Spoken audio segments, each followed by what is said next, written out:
பாரு இப்ப சொல்றேன் அந்த குழந்தைக்கு டேய் அந்த குழந்தை வல்ல 3வது ஆள் தான் வந்திருக்குது மங்களி காரியத்துக்கு ஏற்றி நடத்தி காமிக்கிறதுக்கு அது குழம்பிட்டு கீழே அந்த புலம்பல் நான் சொன்ன வார்த்தை அன்னைக்கு 6 மாதம் டைமை நான் கொடுத்தேன் இன்னைக்கும் 6 மாதம் டைம் கொடுக்குவேன்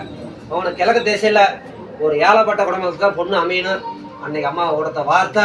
இன்னைக்கு அதான் நடக்குது அந்த குழந்தை முன்னாடி வந்து கிச்சுல அம்மா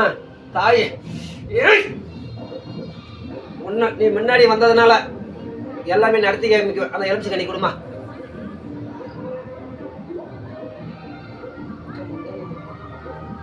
இந்த சத்தியவாக்கு அம்மா தாய் நீ போய் அந்த குழந்தைய கொடுத்து நல்ல மாதிரி மங்கிலி கருத்து ஏற்றிவையே. இந்த வீடியோ பிடிச்சது அப்படின்னா லைக் பண்ணுங்க, கமெண்ட் பண்ணுங்க, ஷேர் பண்ணுங்க. அப்புறம் இதே மாதிரி நிறைய வீடியோ பார்க்கணும் அப்படின்னு நினைச்சீங்கன்னா